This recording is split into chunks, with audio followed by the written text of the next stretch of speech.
sempre trabalhei, me aposentei ainda novo, comecei novo, e a minha maior prova de fé me firmou, foi assim, um leque muito grande, foi a experiência que eu tive com meu filho. Ele nasceu perfeito e aos 6 meses ele experimentou uma doença chamada síndrome de West, uma doença grave que até hoje não existe cura para essa doença. Não existe nada.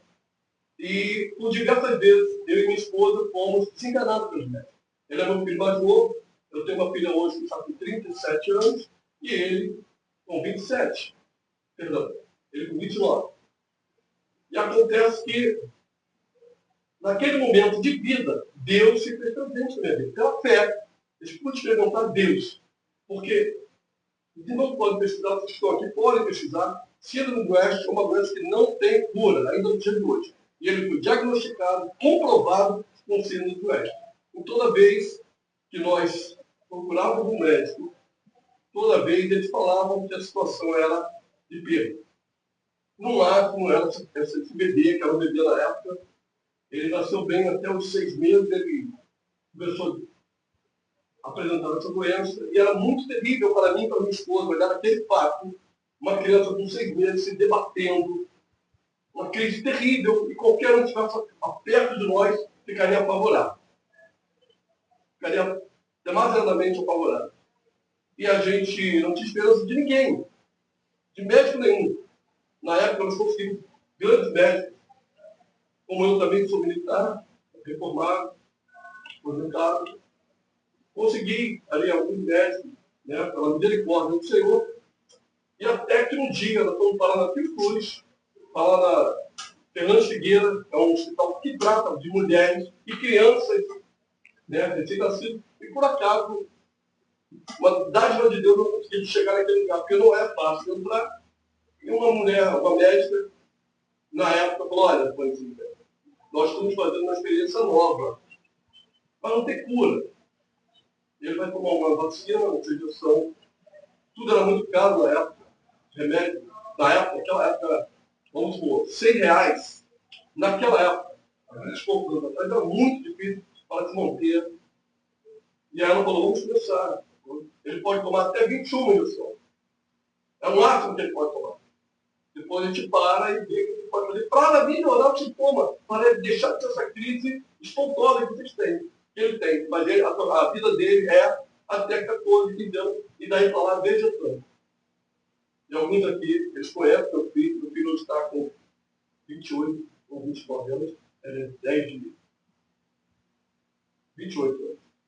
E ele hoje, gente, é reformado em geografia, é professor, é uma pessoa altamente capacitada, e ninguém diz que é alguém dessa natureza. Ele ainda hoje ele acompanha um meu, né, lá em Botafogo, agora em Botafogo. Ele ficou criança de até 18 anos, depois ele tinha que sair, que era só criança que ia falar. Eu agradeço a Deus por isso. O prontuário dele, qualquer médico que olha para o prontuário dele não acredita, e a médica que fez o tratamento dele na época, logo que ele recebeu o diagnóstico de curado, porque seria um milagre, alguém com síndrome de West recebeu um diagnóstico de cura. Aquilo que houve um grande espanto, ela hoje está nos Estados Unidos, ela continua nos Estados Unidos desde aquela época para fazer estudos sobre essa doença, para tentar realmente encontrar uma cura para ela. Então essa foi a minha maior prova de fé. Que, como disse, existe no lado espiritual um Deus que cuida de cada um de nós. Então, até hoje, eu sou firmado e grato a esse Deus por tudo que ele tem me feito, por tudo que ele tem me dado e pela ser alguém ou algo que me preenche a minha vida, preenche você. Muito obrigado pela entrevista, muito obrigado por esse momento estar aqui, falar um pouco dessa fé que eu tenho, e eu agradeço a Deus. Isso é uma das muitas experiências que eu tenho nesses meus 40, quase 50 anos de cristianismo. Obrigado.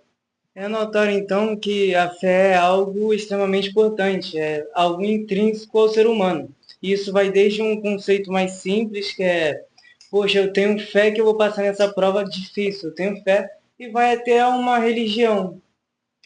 E isso é algo incrível. E o senhor Disse, nasceu num berço onde era muito complicado as coisas, né? Sua mãe, se eu não me engano, era sozinha no...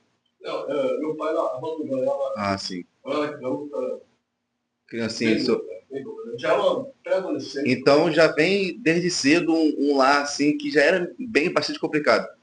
O senhor começou a trabalhar com 13 anos, não foi isso? Claro. E foi por praticamente obrigação, né? Chamava-se salário de menor, que era meio salário mínimo na época. Eles tinham um salário chamado salário de menor, né? E você podia trabalhar para você ganhar metade do salário mínimo. E aí eu comecei esse tipo de trabalho. Carteira assinada com salário de menor. Graças a Deus. E era para pelo menos ajudar um pouquinho em casa. Ajudava bastante. Ajudava, né? Bastante. E eram 8 irmãos. Caramba, imagina uma mãe para uma mãe. Tem uma irmã, que ela hoje está com 42 anos, temporando. Então a diferença dela para mim é muito grande. Caramba. Pô, palmas para o testemunho do pastor, por favor. Poxa, muito gratificante isso. Deus abençoe sua vida, pastor. Próxima pergunta. Em que medida a fé pode ser vista como uma ferramenta de transformação pessoal e social? Vocês querem começar a responder? Alguma preferência? Quer, pastor? Em que medida a fé pode ser vista como uma ferramenta de transformação pessoal e social? Então, aí a gente sai, né, da fé e aí a gente entra na questão da religião, né? Como eu disse, a religião ela pode ser dividida aí em religiões monoteístas, né, como as religiões cristãs, protestantes, né, politeístas, religiões tradicionais, né?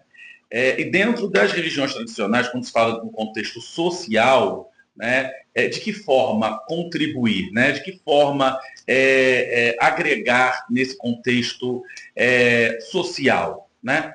Como eu disse, a fé é simplesmente acreditar em algo, em alguém, né?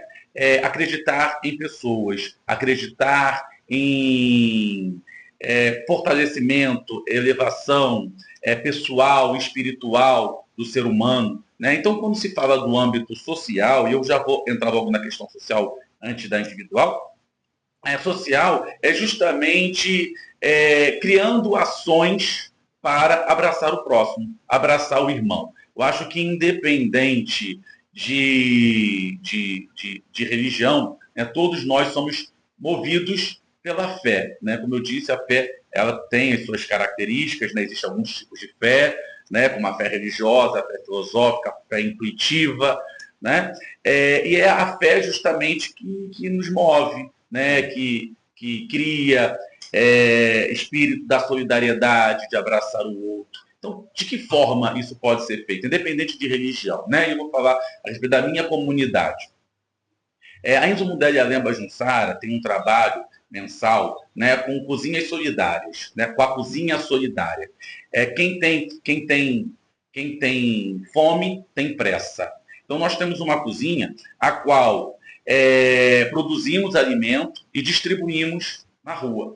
Muitas vezes isso é feito, né, com recursos próprios, e de alguns membros da nossa comunidade que se predispõem fisicamente, né, braçalmente, em produzir esses alimentos, como também, às vezes, financeiramente, para a aquisição desses insumos, né? Então, a fé é isso, é acreditar em algo, em alguém. Então, a gente acredita em pessoas, a gente acredita em seres humanos, né? A gente resgata vidas de alguma forma, independente de inserir a nossa ideologia religiosa, né? O candomblé ele tem uma filosofia de natureza, né? As religiões tradicionais elas são muito deturpadas, né? E eu vou falar agora uma frase que pode impactar. E a ideia é impactar mesmo. A ideia é justamente isso, para que a gente traga algumas reflexões. Tudo que é do povo preto não presta. É a realidade, né? A nossa sociedade ela se formou com povos originários dos índios, com os povos tradicionais do povo preto, e o colonizador. E toda essa mistura proporcionou uma pluralidade. Nós somos plurais. né? Cada um com a sua fé, cada um com a sua crença, cada um com a sua raça, cada um com a sua ideologia, cada um com a sua opção, né? Somos pessoas plurais, né? E quando eu digo que bem do povo preto não presta, né, isso é a mentalidade europocêntrica do colonizador que condenava a capoeira, que condenava as religiões de matriz africana, que condenava o samba, que condenava toda essa influência cultural do povo preto. Né? Nós temos essa influência muito maciça na nossa sociedade, a começar pelos vocabulários, a começar pela forma como nos vestimos, a forma como comemoramos. Né? Então, não tem como não entrar nessa questão, né, da religião, que a gente fala de um social. Né? Então, assim, entender essa pluralidade, essa diferença de crença, de religião, ela é importantíssima. Né? Desmistificar, acabar com alguns conceitos intolerantes, porque é uma das características negativas da fé. Né? Uma das características negativas da fé é justamente o fundamentalismo, é justamente os conflitos, é justamente a intolerância. Então está na hora da nossa sociedade evoluir, como ela tem evoluído. Né? E aí eu vou dizer uma coisa muito interessante. Eu sou doutor honoris causa pela Universidade Febraica, que é uma universidade de cunho cristão protestante. Olha o que é o respeito. O respeito é eu hoje estar aqui, né, no IBcast, né? IBcast, num colégio batista, né, interagindo com outro sacerdote, um pastor, que tem as suas convicções religiosas, como eu tenho a minha, mas estamos aqui num ambiente democrático, num ambiente de respeito. Né? Então, a fé, ela agrega nesse sentido também, dessa forma social e dessa forma individual. Quando ela agrega, sim, né, dessa forma individual, quando a gente passa, sim, a respeitar as diferenças, quando a gente passa a respeitar a crença do outro, quando a gente passa a respeitar a opção do outro, quando a gente passa a respeitar a diversidade, porque o Brasil é um país plural. O Brasil é um país miscigenado em raça, em credo, em opção, enfim. Então, acho que essa é a maior contribuição social, individual, que a fé pode exercer na sociedade, esse entendimento. E é muito interessante o que o senhor disse, porque se a gente tem uma fé e a gente, como é que pode dizer, critica a outra fé das pessoas alheias, a nossa fé meio que perde um pouco de sentido, porque a gente tem uma fé. Eu sou candomblessista, você é cristão, eu critico não sei o que, você critica sua fé, critico sua fé. Aí acontece que minha fé, ela parece ser, como é que pode dizer uma palavra? Superior. Superior, eu quero me sair como superior, mas